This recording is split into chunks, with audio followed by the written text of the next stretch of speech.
This is the Human Action Podcast with your host, Jeff Deist.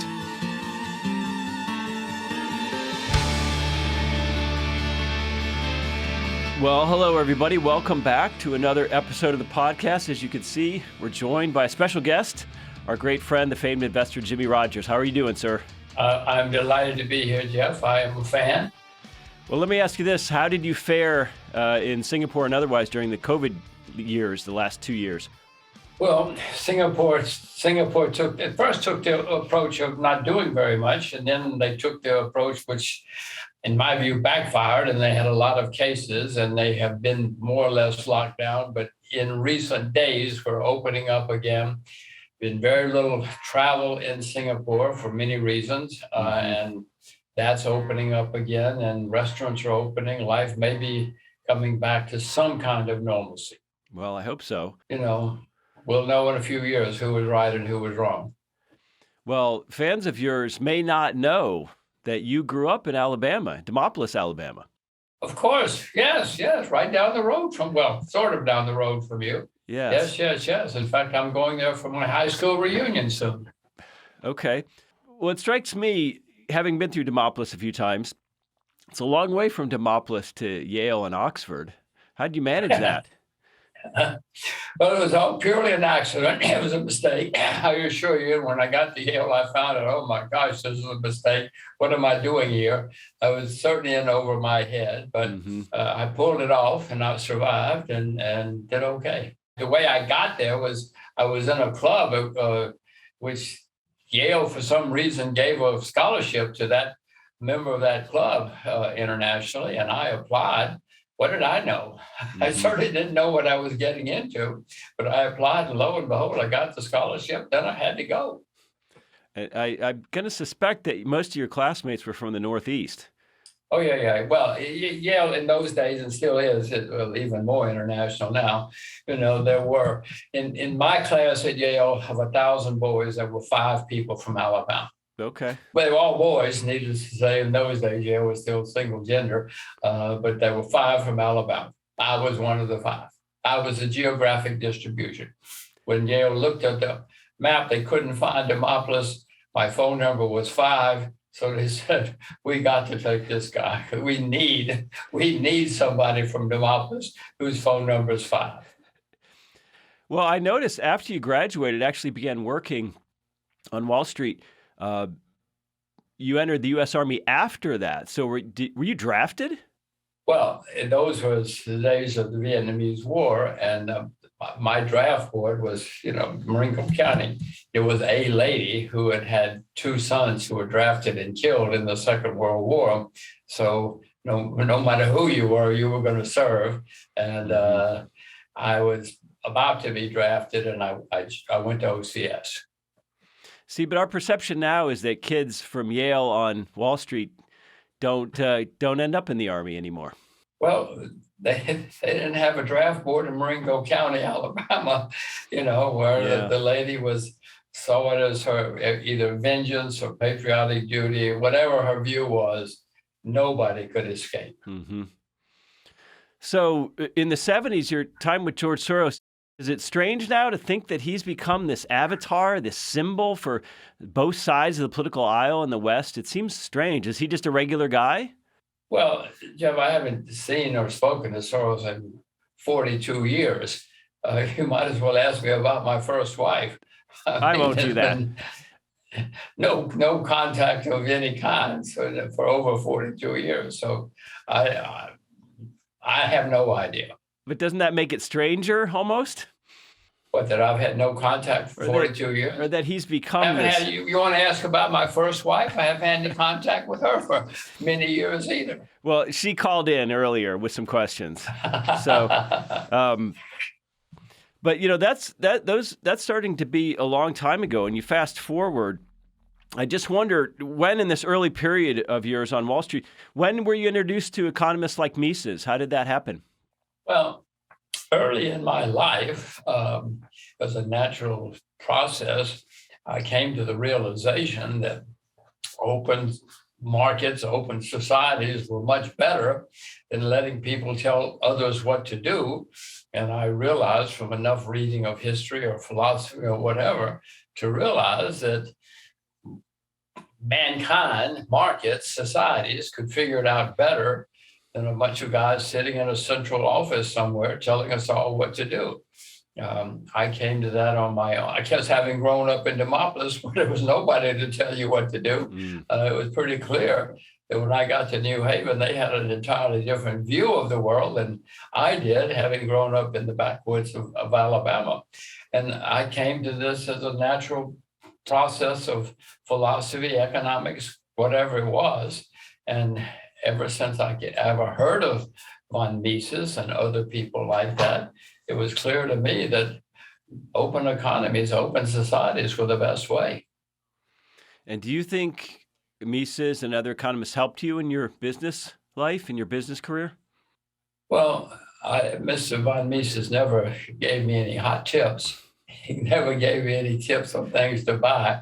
So in that regard, probably not. But I certainly, knowing how the world works and knowing that too much regulation and control will hurt an economy or an industry or whatever, has given me a philosophical basis to help me make decisions of the thought process.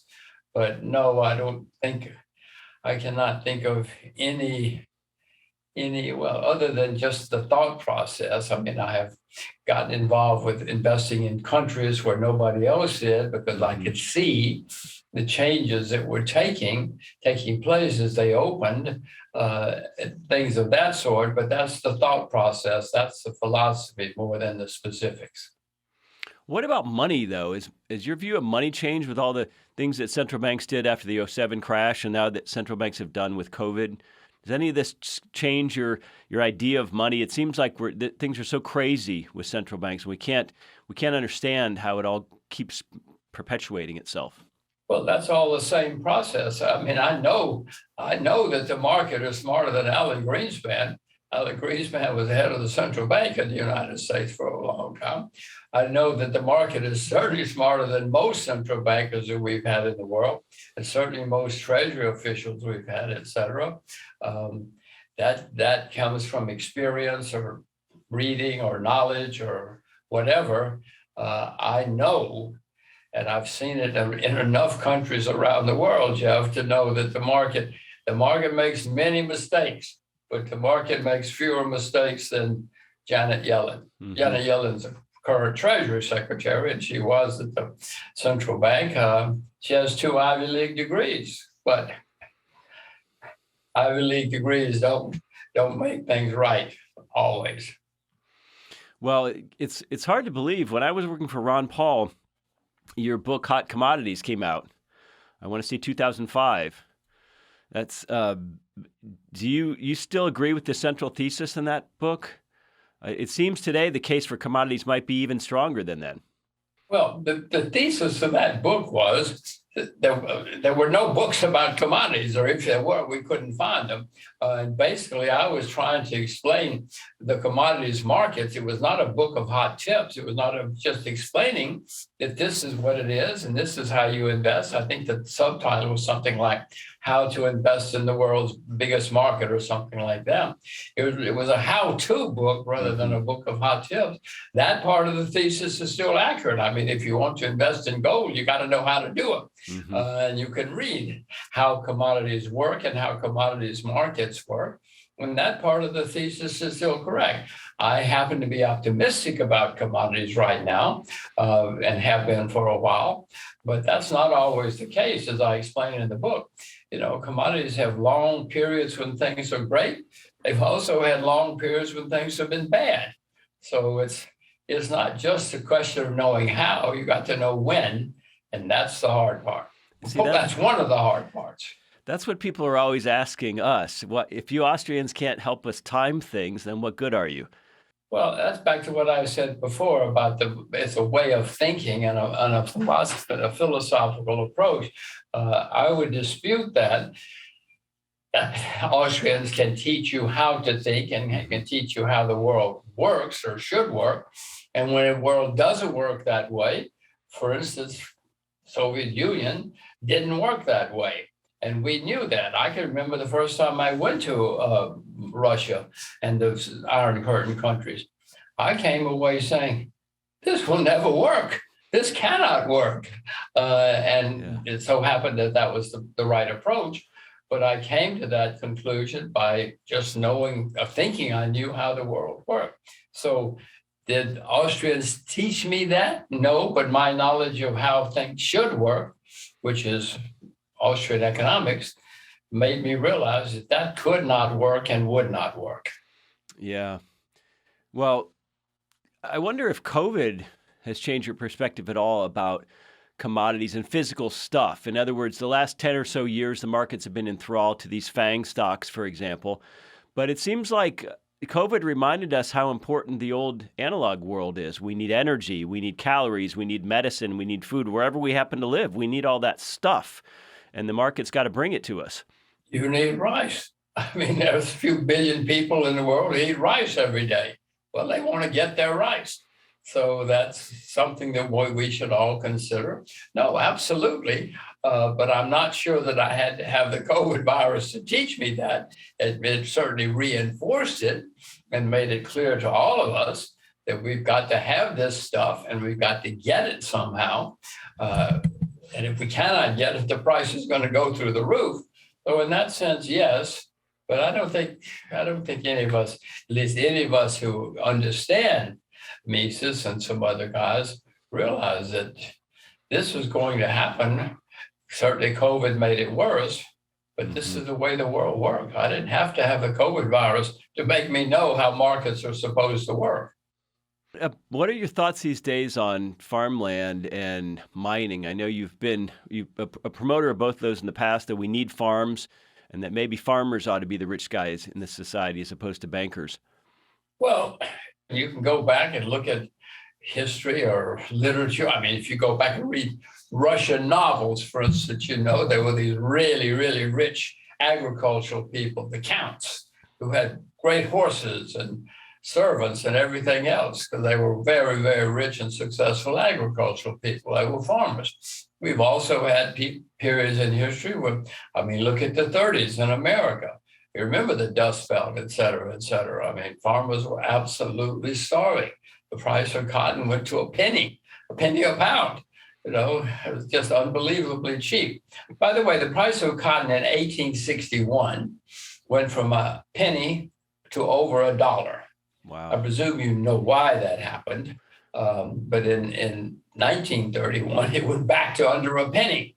So as I was saying before, there have been some great cycles in commodities, always have been, always will be. And that is something that if one can get it right, one can make huge amounts of money in commodities. But if one gets it right, you can make huge amounts of money in just about anything, if you get it right. So how do you focus your time these days? What's your main day-to-day work? Well, I still invest my money. I have to, because I have to pay my rent. But for many years, I never had children, never wanted children. I felt so sorry for my pathetic friends who had children. I had one. I was 60 when I had my first child, and I came to realize I'd been wrong about children all my life. And now I have two, and they are a major focus for me. I want to spend as much time and energy on and with my children as I can, and if there's anybody watching this who hasn't had children, and you're the right age, I urge you to go and have some children. It's a miracle. There you go. Are you still generally bullish on Asia? You still like living there and having your work there? Well, we moved here because I came to the conclusion 25 or 30 years ago that China was going to be the next great country in the world, whether we like it or not. So I wanted my children to speak Mandarin and to know Asia. So that's why I came here. And it's worked. They both speak perfect Mandarin, and they certainly know they can use chopsticks. They know what chopsticks are now, so they have learned a lot. I don't see anything to change the idea that Asia is going to be the most important part of the world in the next 100 years or so. It has certainly continued to happen that way. I mean, look out the window. Most people know that now that it's happening. Sure, there will certainly be setbacks. You know, and the United States became the most important country in the 20th century, but along the way, we had many depressions, massacres in the streets, civil war. We had many problems, and yet we became a great success. China's going to have plenty of problems, but I don't see anybody else on the horizon. So I'm trying to, the reason I came was to try to prepare my children for the 21st century. You can ask me in 80 years if I got it right. So presumably their English is pretty good too. English and Mandarin sounds like a good combination. Well, no, it's perfect. I mean, they speak good English and they speak perfect Mandarin. It's astonishing. The Chinese TV networks invite my children to come to China to do specials about them because they're so shocked at their Mandarin. Not me, I speak no Mandarin. I'm still speaking Alabama English. But, you know, my children speak proper English. They speak beautiful Mandarin. So that part has worked. And they can use chopsticks. So that part has worked. So some of our listeners may have read your Investment Biker book, which was about your travels around the world. The Barber Motorsports Museum, which is also in Alabama, actually has your old motorcycle from one of those trips. Your old 88 BMW R100 RT. That's exactly what it was. It was a fabulous bike. That bike had two major trips, one around the world and one across China a long time ago.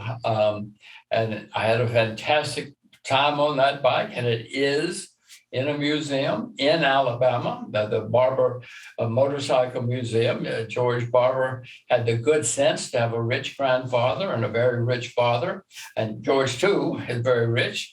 So he decided to build the world's greatest motorcycle museum, and he's done it. It's some absolutely astonishing racetracks and everything else. So since I'm from Alabama, that seemed to be the logical place for those motorcycles to be, and they are. And during those 100,000 miles or so, I assume you were dealing with a lot of flats and mechanical problems and everything on your own in the middle of nowhere somewhere? Well, the reason I took a BMW in those days, and probably still was the best engineered motorcycles, and I'm a horrible mechanic, Jeff. So I knew I needed something that would give me very few problems. And that's why I took a BMW, and they made it. Fortunately, my girlfriend, we were two motorcycles, my girlfriend, who was Ivy League education, etc., but she loved mechanics. It was the strangest things I ever saw. She loved mechanics, and I hated mechanics. So between the BMWs with the great engineers in Germany and my girlfriend who loved mechanics, we made it. Well, final question for you. Anything you would say to our younger listeners today? Most of them in the U.S., some of them in Europe, a few of them in Asia, Central, South America, but a lot of young people in their 20s, I think right now, are not particularly optimistic. I think that's a terrible thing. I want them to be optimistic, and I thought you would be a good person to ask about how they might look at the world and think about their futures. I'll give you two very strong words of advice. One is learn another language, preferably Chinese or Spanish or something that's widely spoken.